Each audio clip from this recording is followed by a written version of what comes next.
Hello, and welcome to 10 Minutes of Astrology. This is Shannon. I am a 15 plus year astrologer, tarot reader, palmist. I also practice stichomancy and graphology. Today, we are going to be talking about the full moon happening on July 3rd, 2023. So I'm going to pull up the chart, point out a couple of things that we're going to talk about, come back out and discuss.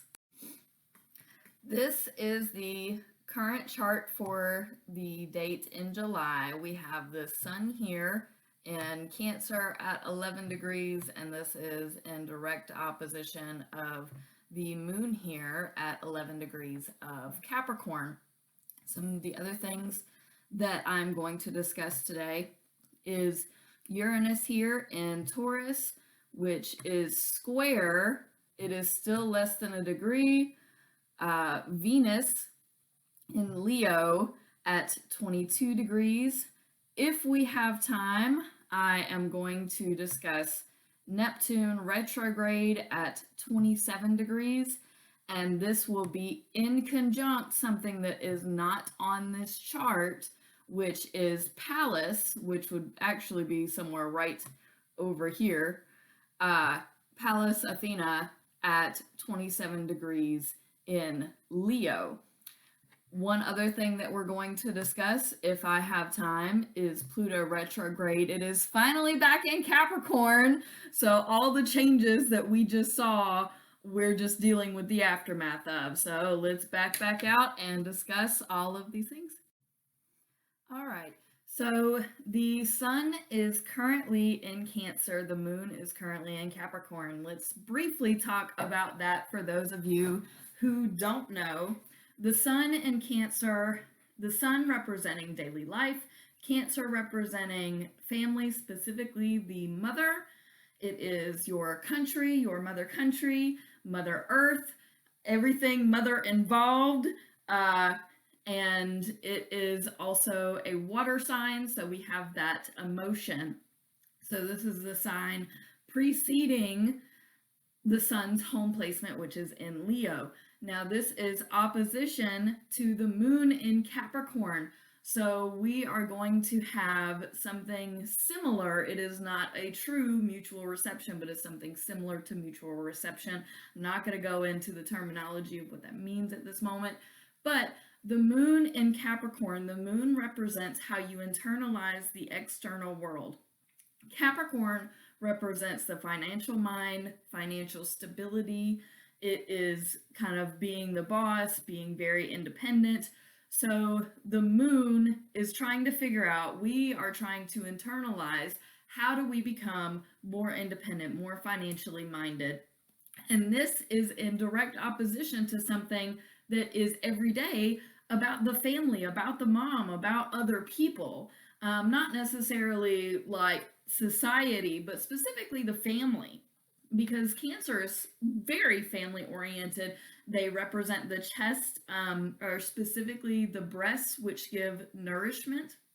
So the things that kind of help provide life, it's, you know, the milk of the mother basically is what Cancer, that body part is, and Capricorn's body part is the knees.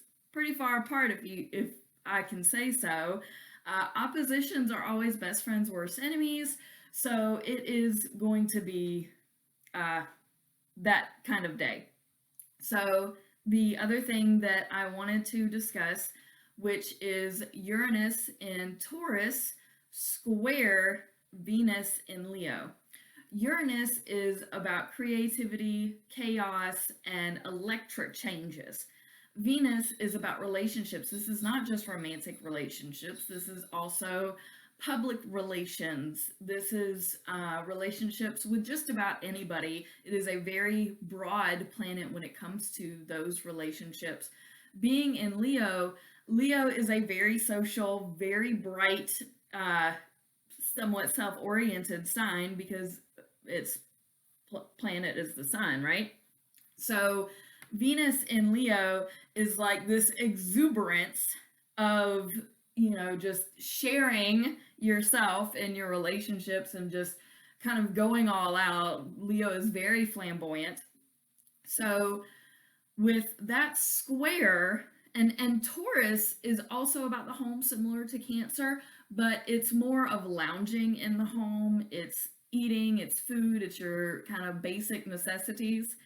So you have Uranus and Taurus, which is kind of blowing up the home. Maybe not literally, but for some of you it could be. And that is square to your flamboyant relationships.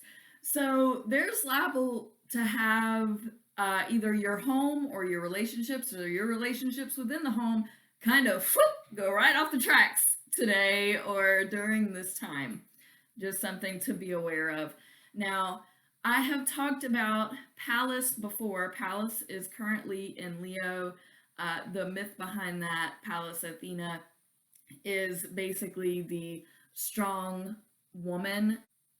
I'm not going to go into super detail about it. But regardless, Pallas is currently also in Leo. So what does that tell me?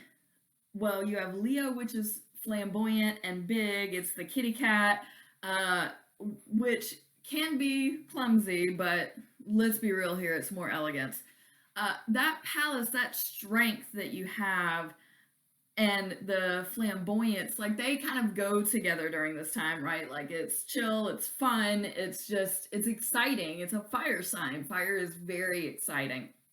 So that is in conjunct Neptune and Pisces. Neptune is in its current home placement in Pisces, which is a great thing.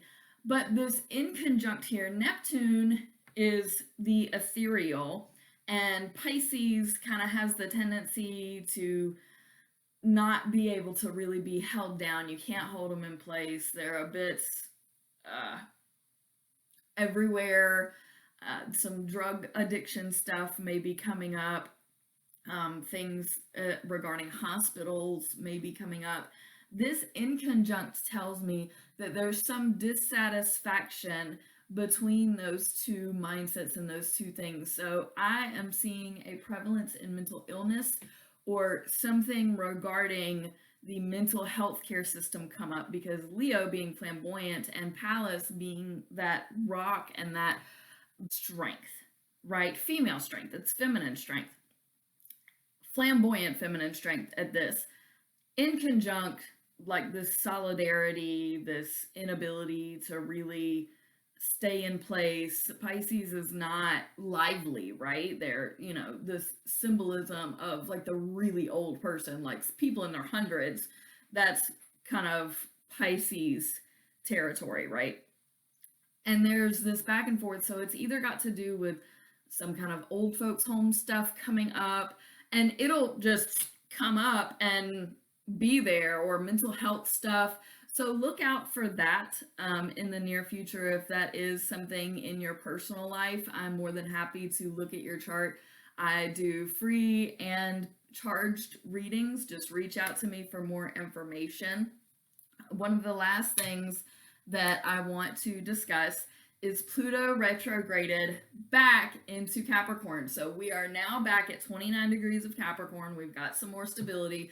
All of the shocks that happened at the 0 degrees of Aquarius are starting to set in, and we are starting to see what have we done. Like, whoo! It's just, now we're starting to see it. Now we're starting to see the aftermath of what has happened with Pluto in Aquarius and those erratic changes. And it's finally sinking in, and we are still retrograding. This Pluto is still retrograding. It's going to be retrograding for some time. So we still have time to digest everything that's happened.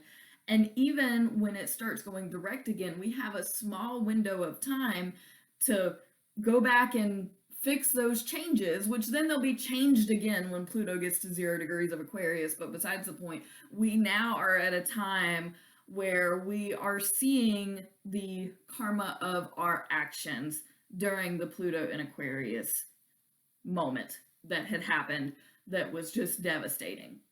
So if you like this, like it, follow, etc. I appreciate your time. I am out. Love you, fam.